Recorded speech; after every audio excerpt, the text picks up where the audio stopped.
দুপুরের ঘটনাকে কেন্দ্র করে নতুন বাজার অর্থাৎ অমরপুর আরডি ব্লকের আন্ডারে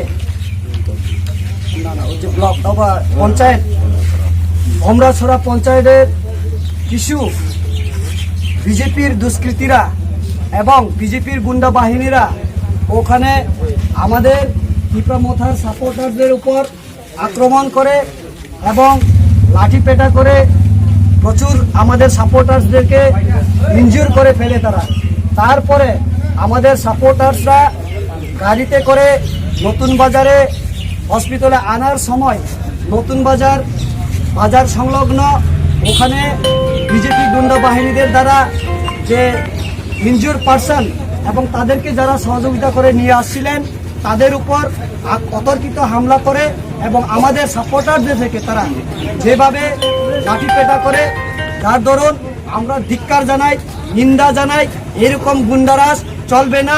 এই গুন্ডা বাহিনী যদি বন্ধ না করে বিজেপি নতুন বাজারের যে লিডার পারসন তাদেরকে আমরা অনুরোধ করতে চাই, যদি এইভাবে দীর্ঘদিন আবার তারা আমাদের সাপোর্টারদের উপর আক্রমণ করে, ভবিষ্যতে আমরা এটা কখনো মেনে নিব না এবং বৃহত্তর আন্দোলনে যাব। এবং আজকে আমাদের যে বিক্ষোভ মিছিলের মুখ্য কারণ হচ্ছে এটা যে আমাদের তীব্রামথার সাপোর্টারদেরকে তারা আক্রমণ করে যেখানে সেখানে মারধর করছে।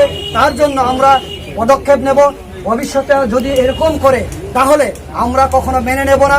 এই বিজেপির গুন্ডা বাহিনীদেরকে অতি সত্বর বন্ধ করতে হবে, না হলে আমরা বৃহত্তর আন্দোলনে চলে যাব এবং রাস্তার উপর আন্দোলন থেকে আমরা বাধ্য হব।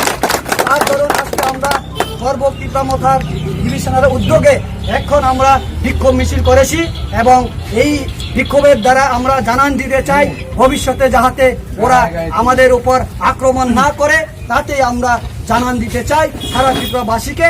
আমরা মহারাজার উদ্যোগে যে সরকার চালাচ্ছি, সরকারে এসেছে শান্তিপ্রিয়ভাবে থাকার জন্য সবাইকে আমরা অনুরোধ করছি। কেন সারা ত্রিপুরা রাজ্যে আমাদের যে শান্তির বাতাবরণ ফিরিয়ে এসেছে তা সারা ত্রিপুরা রাজ্যে জানে, সারা ত্রিপুরা রাজ্যের জনগণ জানে।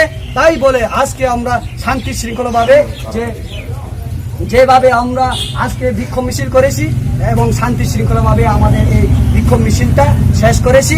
সবাইকে আমরা ধন্যবাদ, যারা বাইরে থেকে এসেছেন আমাদেরকে অতি সহযোগিতা করেছেন, সবাইকে ধন্যবাদ।